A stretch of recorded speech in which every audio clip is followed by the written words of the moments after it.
Graça e paz da parte de Deus, nosso Pai, e do Senhor Jesus Cristo.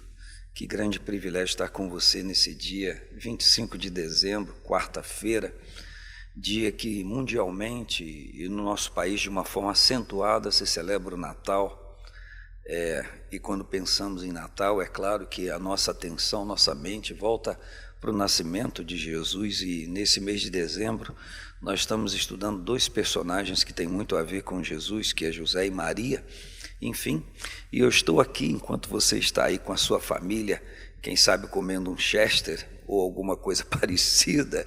Eu estou aqui celebrando com você esta ministração, porque hoje é quarta-feira, dia de culto, e os irmãos estão todos liberados para estar com as suas famílias, e eu estou aqui para que esse dia não fique um vácuo daquilo que nós temos habitualmente durante todo o ano. Mas eu quero ler um texto aqui com você, ou para você ao menos ouvir. Eu não sei se você vai estar aqui comigo no dia 25 ou no dia 26, ou quem sabe hoje, quando você for dormir, você possa sintonizar, conectar o link desse culto, dessa ministração, para poder celebrar comigo. Marcos capítulo de número 4, aparentemente não tem muita coisa a ver com esse dia, mas a gente já vai chegar lá. Marcos 4, a partir do versículo 35, está escrito: Naquele dia, sendo já tarde, disse-lhe Jesus: Passemos para outra margem. E eles, deixando a multidão, o levaram consigo, assim como estava no barco, e havia também com ele outros barquinhos. E levantando-se grande temporal de vento, subiam as ondas por cima do barco, de maneira que já se enchia de água. E ele estava na popa, dormindo sobre uma almofada, e despertaram-no, dizendo-lhe: Mestre, não te importa que pereçamos? E ele, despertando, repreendeu o vento e disse ao mar: Cala-te, aquieta-te. E o vento se aquietou, e houve grande bonança. E disse-lhes: Por que sois tão tímidos? Ainda não tendes fé? E sentiram um grande temor, e diziam uns aos outros: Mas quem é este que até o vento e o mar lhe obedecem? Eu não quero discorrer sobre esse episódio, mas o que eu quero falar com você, ou pegar desse texto, é essa expressão. É uma pergunta que os discípulos uns aos outros fazem. Eles dizem acerca de Jesus: quem é este? Mas quem é este que até o vento e o mar lhe obedecem? E quando a gente olha para esta indagação, para esta pergunta, nós estamos falando de pessoas que haviam sido chamados pelo Senhor e que já estavam com Ele, caminhando, ouvindo os seus ensinamentos e aprendendo dele. Isso quer dizer que eles começaram a andar com Cristo, mas ainda estavam num processo de conhecimento, ou de conhecê-lo. E eles se deparam com esse episódio de uma forma muito intensa, porque, afinal de contas, suas vidas estavam correndo risco de morte, e eles estavam já atônitos a ponto de, como se diz, entre aspas, entregar os pontos, de ceder àquela dificuldade que aparentemente não havia condições de solução, até o momento que eles se lembram que Jesus está no barco, e assim como estava, quer dizer, dormindo. E a Bíblia então diz que o Senhor repreende o vento, e eles, quando veem o efeito da palavra de Jesus liberada à natureza, ao poder do vento, eles, olhando um para o outro, se indagam: mas quem é este que até o vento e o mar lhe obedece? Essa pergunta, ela traz muitos entendimentos, mas um deles nós estamos andando com ele e ainda não o conhecemos como deveríamos conhecer ou como poderíamos conhecer. Então, a partir do momento que discípulos andam com o Senhor Jesus e vendo a ação dele, vendo a atitude dele em relação a algo que lhes parecia invencível, eles se admiram e se indagam um ao outro: mas quem é este? Quem é este que até o vento e o mar lhe obedecem? Isso quer dizer que o que eles tinham de conhecimento do Senhor era pouco em relação ao que o Senhor Jesus é na realidade. E eu quero pegar esta questão, este questionamento dos discípulos e conversar com você hoje. Você conhece a Jesus? Ainda agora eu estava aqui pensando num cântico de alguns anos atrás, que umas pessoas mais velhas me disseram que havia esse cântico, que diz mais ou menos assim: muito embora um só Jesus exista, nem todos sabem vê-lo como é. Filósofo, poeta ou comunista, ou mesmo hippies já se disse até, mas Jesus é bem mais importante quando se sabe de seu grande amor, e é preciso hoje que se cante Jesus, Filho de Deus, o Salvador. E aí vai o cântico. Então, todo conhecimento que alguém possa ter do Senhor ainda é pequeno em relação àquilo que o Senhor Jesus na realidade o é. E aí eu me lembro, e não sei se é uma crítica, uma ironia, uma observação dos PhDs em divindades. Como que inventou isso? PhD em divindade. Ou seja, o cara deve ter tido uma conferência com Deus, ele deve ter se assentado, Natan, de cara para Deus e perguntando para Deus, e Deus dizendo na verdade quem ele é, porque o camarada é PhD em divindade, então se ele é PhD em divindade, ele conhece tudo acerca de Deus, e a realidade do relacionamento com Deus depõe que a gente está à margem daquilo que a gente pode conhecer de Deus. E eu, quando falo isso, me vem à mente de uma forma muito nítida Ezequiel 47, que é um chamamento divino ao seu servo profeta para mergulhar, para se inserir, para entrar no mover de Deus. E nesse momento o Ezequiel declara que um ser espiritual aparece para ele e mede 1000 côvados, 500 metros, e convida ele a entrar no ribeiro. E ele diz que quando ele entra nessa extensão, eram águas que estavam apenas tocando nos seus artelhos, ou no tornozelo, ou no seu calcanhar. E ele mede mais 1000 e ele continua entrando ao ribeiro, e as águas então começam a tocar nos joelhos, e ele mede mais 1000 e ele entra, e as águas começam a tocar nos seus lombos, e ele mede mais 1000 e ele entra, e quando ele se vê, ele está em um ribeiro tão profundo que não se poderia passar do jeito que ele estava tentando, que só poderia passar a nado. E aí então o ser traz-o de novo, convida-o de novo a voltar à margem da onde ele estava. Sabe o que isso representa? Níveis de relacionamento com o Senhor. Então, quanto mais eu conheço de Deus, quanto mais sei do Senhor Jesus, mais intenso é o meu relacionamento com Ele. E falando do Senhor Jesus, hoje é o dia de Natal, não é? Que na verdade não foi hoje que Jesus nasceu, mas isso não importa, isso é uma discussão antiga.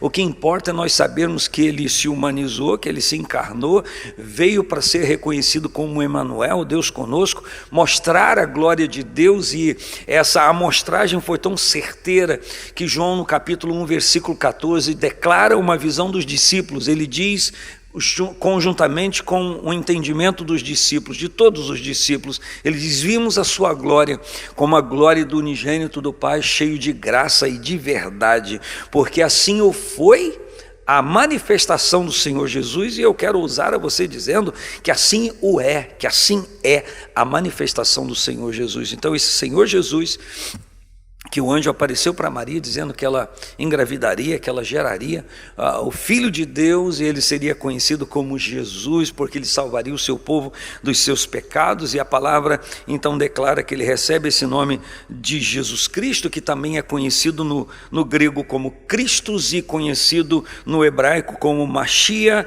que quer dizer o Messias, o consagrado, o ungido de Deus, e que recebe o nome no hebraico de Yeshua, que tem a raiz de Josué, que quer dizer Jeová irá salvar, e no seu formato, na sua forma grega, recebe o nome de Jesus, aquele que iria salvar o seu povo dos seus pecados. Para isso ele veio, esse é o propósito dele, do Senhor, em ministrar ao seu povo e ministrar a nós. Uma coisa é o que dizem de mim, outra coisa é o que eu posso dizer de mim, e uma coisa muito mais segura é aquilo que Deus diz de mim.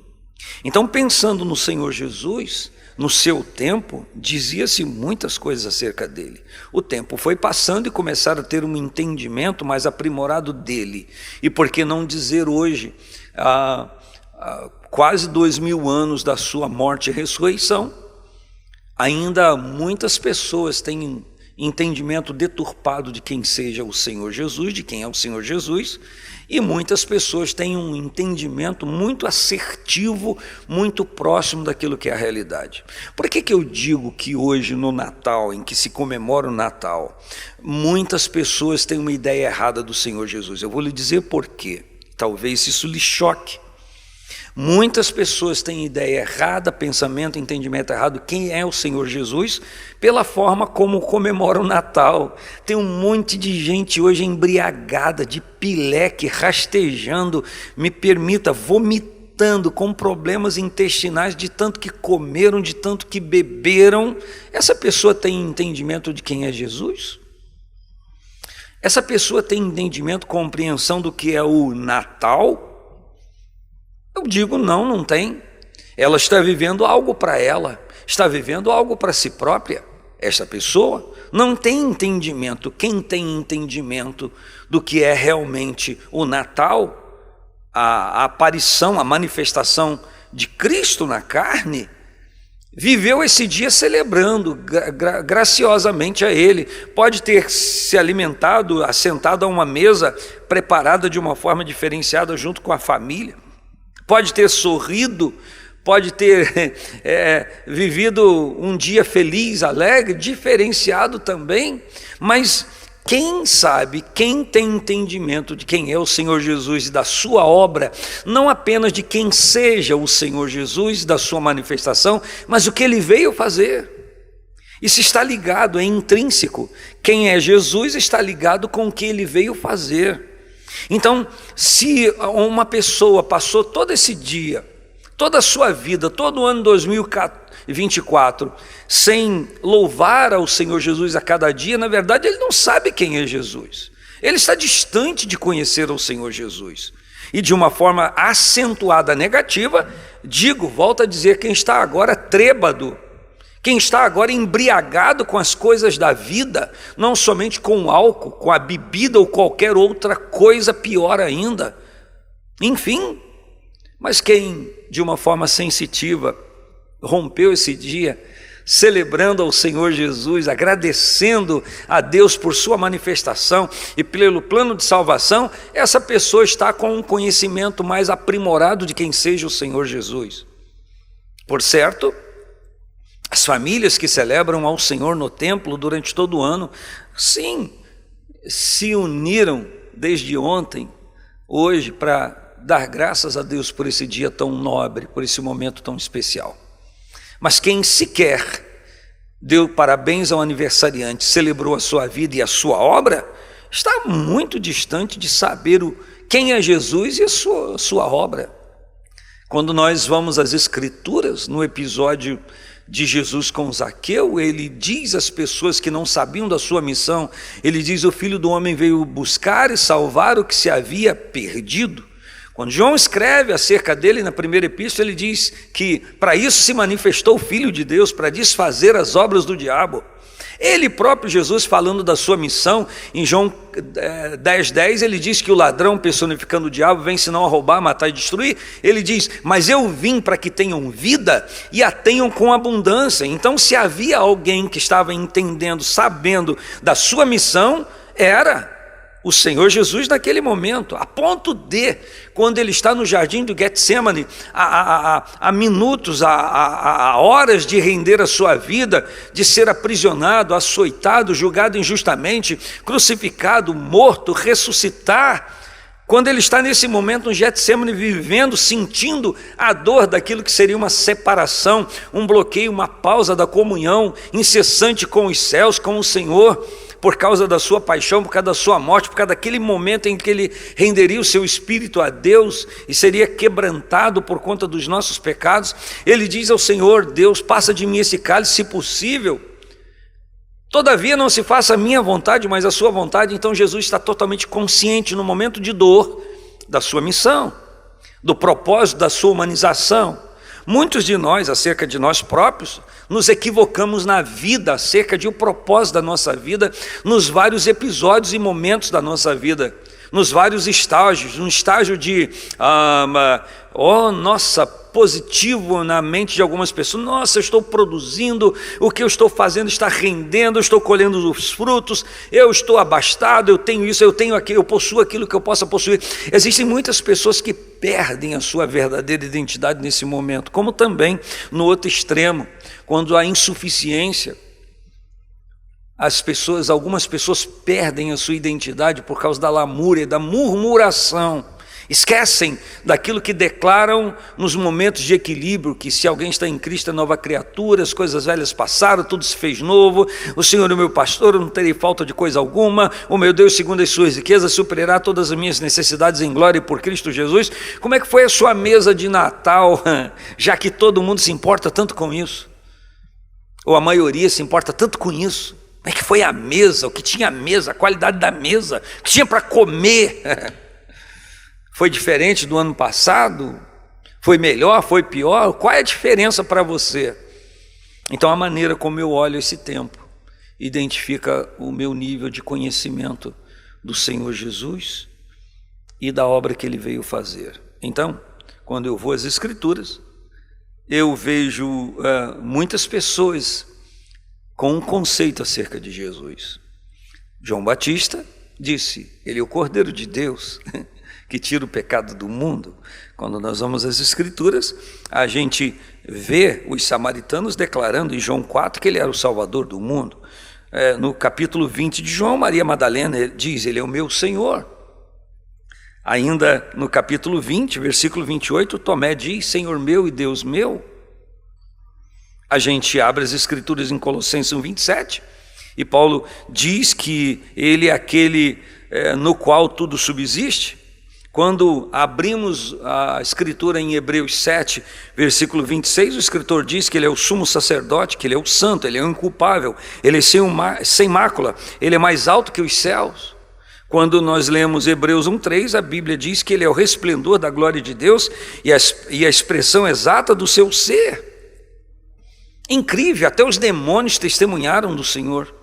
Isso está em Mateus 8:29, quando os demônios dizem: que temos nós contigo, ó Filho de Deus?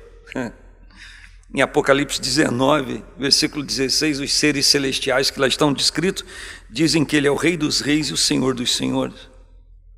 Em João capítulo 11, versículo 27, Marta diz: Tu és o Cristo, o Filho de Deus vivo que havia de vir ao mundo. Em Mateus 14, versículo 33, os discípulos dizem: verdadeiramente és o Filho de Deus. Isso é o que as pessoas dizem dele. Numa linguagem humana, eu digo que em Mateus 3, Deus enche o peito e diz: este é o meu Filho amado em quem eu tenho prazer. Então, uma é a ideia, é a fala, é a concepção que pessoas que estão vendo Ele dizem acerca dele. Uma palavra exata, assertiva na sua plenitude é o que Deus diz. Talvez eu deveria ter deixado o que Deus diz acerca de Jesus para o final. Mas eu acho que a maturidade de cada pessoa é traduzida por aquilo que ela tem de si, o conceito que ela tem de si. Muitas pessoas têm um conceito de si totalmente distorcido. Existem pessoas que se acham muito elevadas e na verdade está todo mundo vendo que não é nada daquilo. Existem pessoas que querem forjar uma identidade e proclamar uma autoridade ou uma supremacia em relação às outras pessoas, baseado naquilo que ele possui, sua riqueza. A Bíblia assevera na verdade, uma pessoa não é aquilo que possui, não são os bens que uma pessoa tem que determinam quem a pessoa é, na verdade. Os bens, aquilo que você tem na sua vida, não determinam quem você é. Você é o que você é, possuindo ou não possuindo. Esse é o problema, que muitas pessoas não têm uma identidade estável, porque elas são volúveis.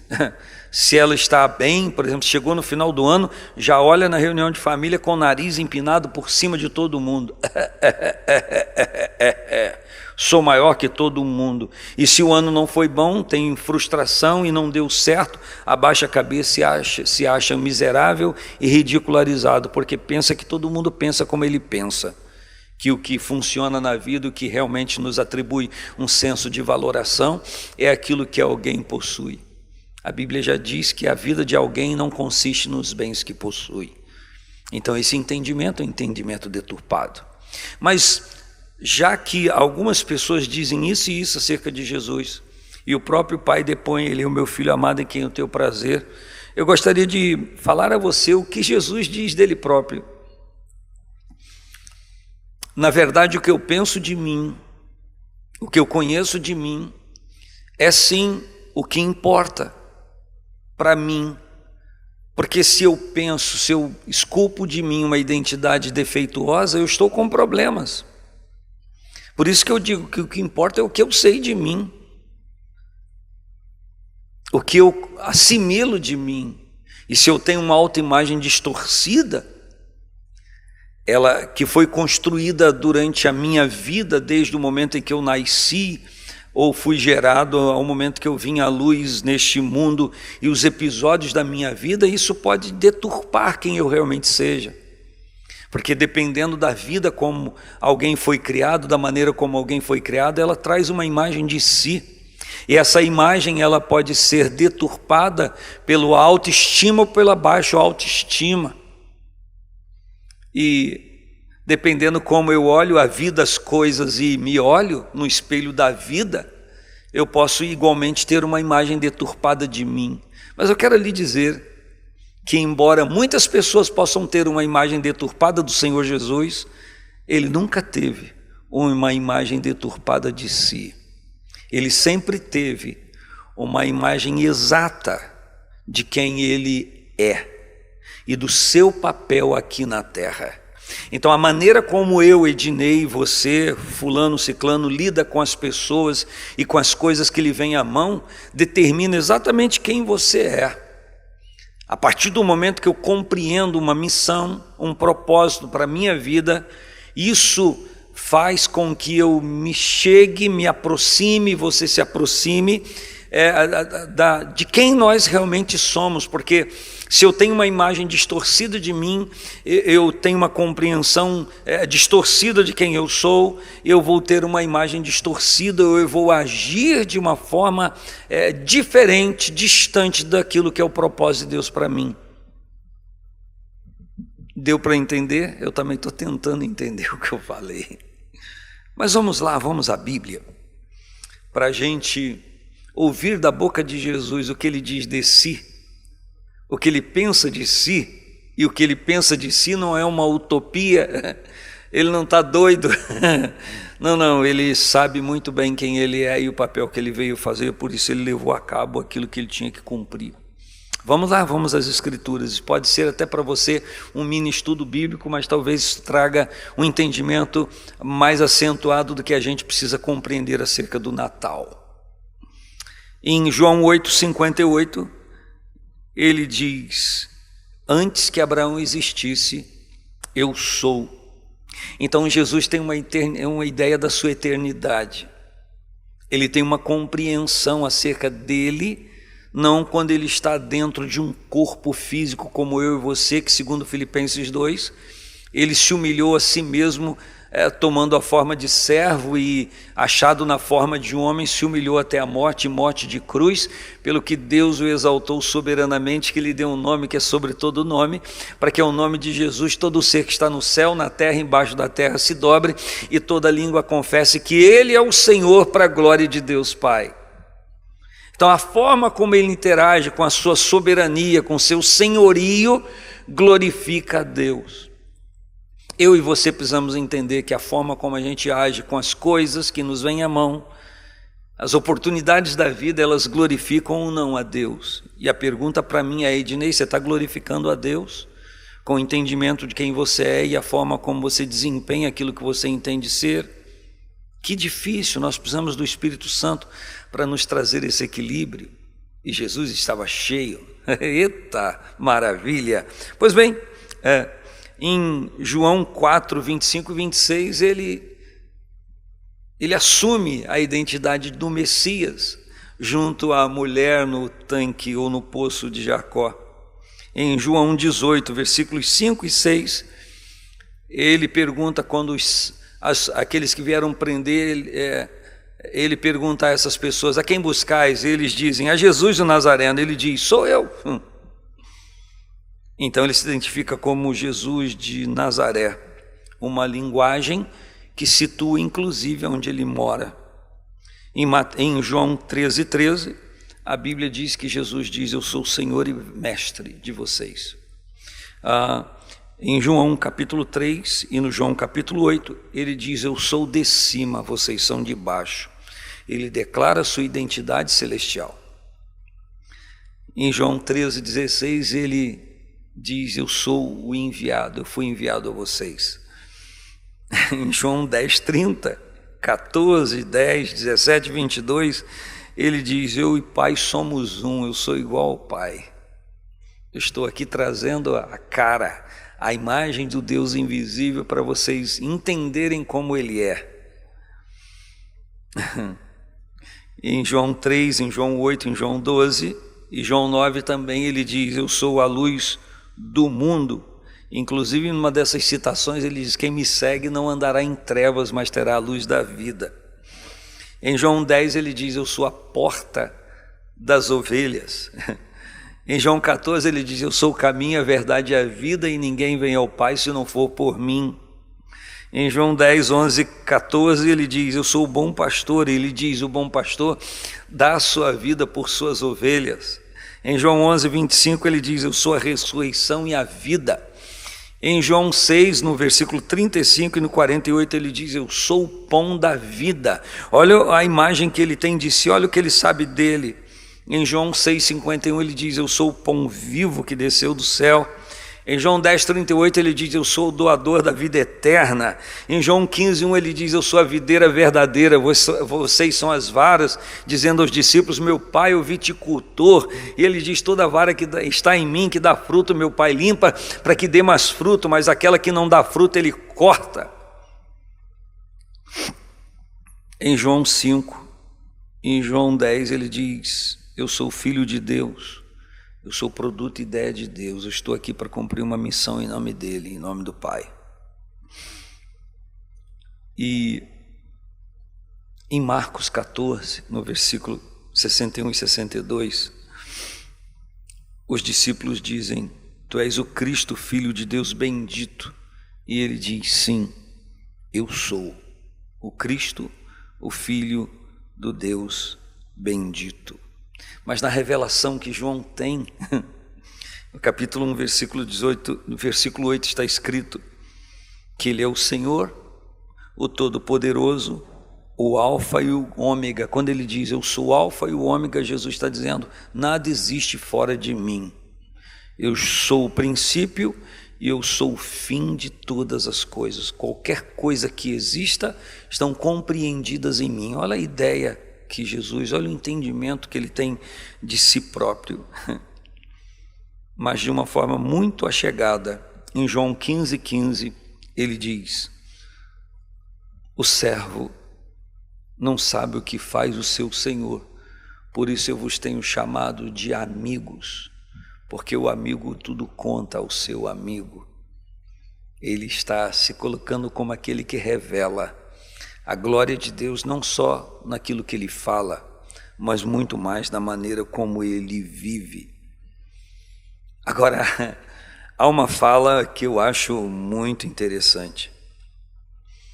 No encontro dele com a mulher samaritana junto ao poço de Jacó, em João 4, versículo 10, ele diz para a mulher: se soubesses quem eu sou, tu me pedirias e eu te daria da água viva. A mulher não sabia, mas ele sabia quem ele é e o que ele estava fazendo naquele momento.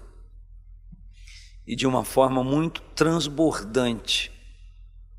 Já encerrando essa nossa meditação, em João 15:7, Jesus disse: se vós estiverdes em mim e as minhas palavras estiverem em vós, pedireis tudo o que quiserdes e vos será feito. Olha isso. Olha o entendimento que Cristo tem dele. Se vós estiverdes em mim e as minhas palavras estiverem em vós, vocês vão pedir tudo o que vocês quiserem e vos será feito. Aí uma pessoa pode esfregar a mão e dizer: agora eu vou às forras, vou pedir tudo o que eu quero. Esse é o detalhe, que quando eu estou nele e ele em mim, eu não me assanho em pedir qualquer coisa para gastar nos meus deleites.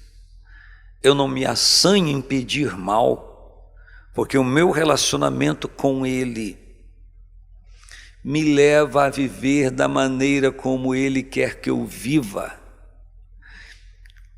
e me faz viver um propósito de vida que ele estabeleceu para mim.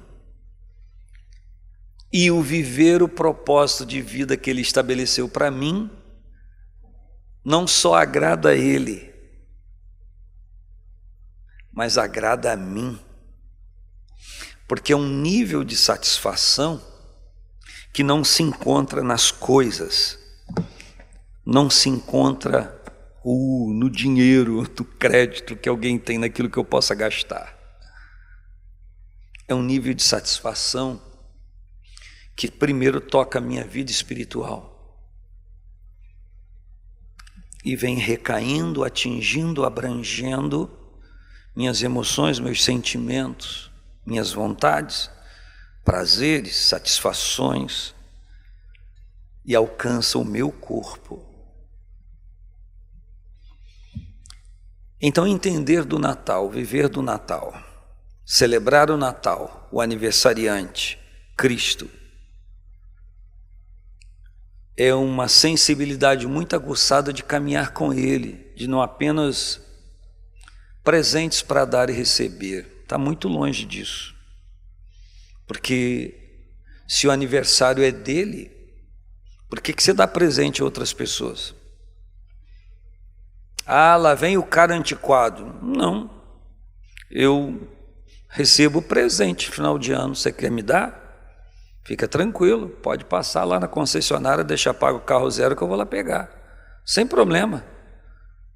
Tranquilo, eu recebo presente, não há problema nisso. Só que eu não o recebo em nome do aniversariante, porque o aniversariante é Jesus, não sou eu.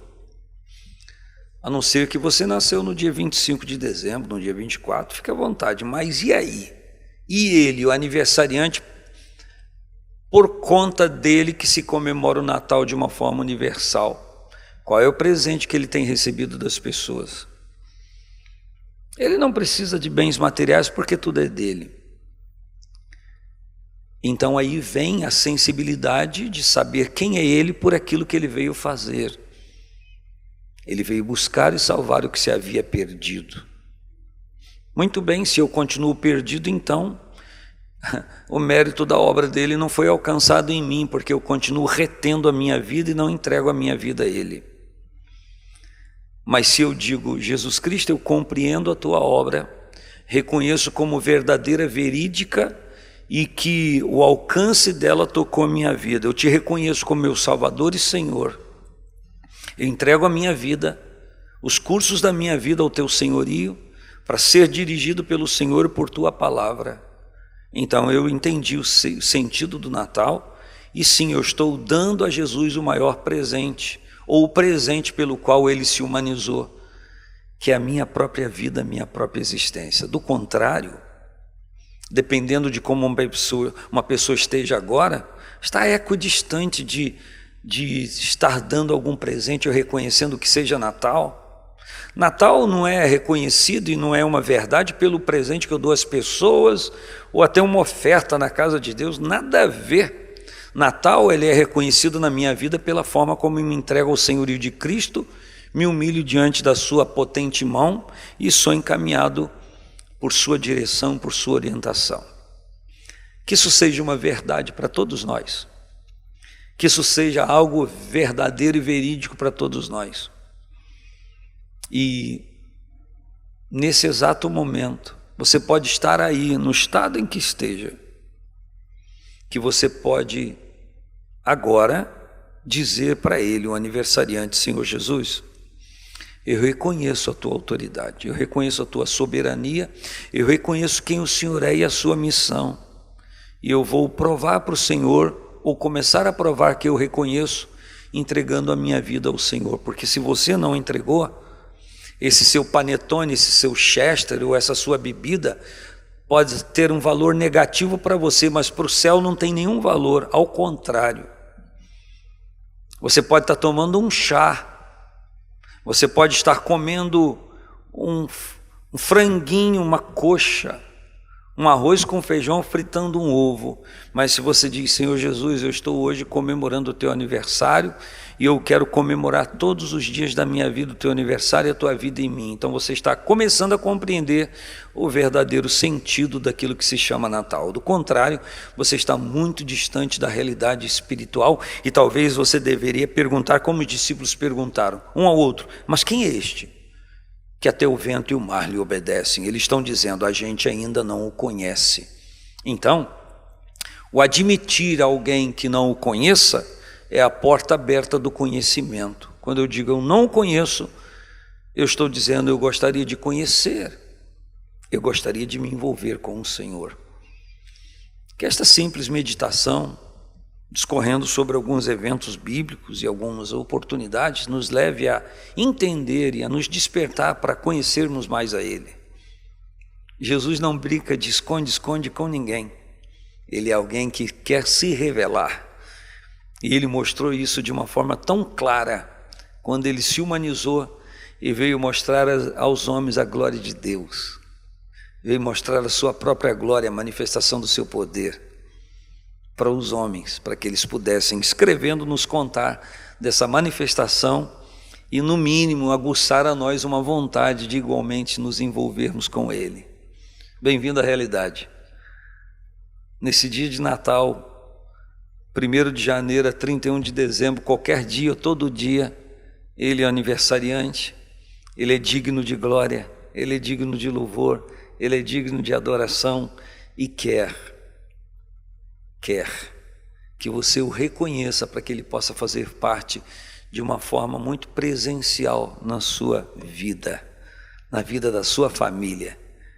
Que Deus em Cristo lhe abençoe, lhe ministre, e nesse dia 25 de Natal, 25 de dezembro, dia de Natal, que você está aí e eu estou aqui falando a você, que de alguma forma esta palavra tenha sido e seja alimento para você, porque afinal de contas, em Mateus 4, na tentação do deserto, Jesus respondeu ao diabo: nem só de pão viverá o homem, mas de toda a palavra que sai da boca de Deus. Ei, nem só dessa comida aí você vai viver, mas de toda a palavra que sai da boca de Deus. E a palavra que tinha saído da boca de Deus acerca de Jesus era, ou foi: este é o meu filho amado em quem eu tenho prazer.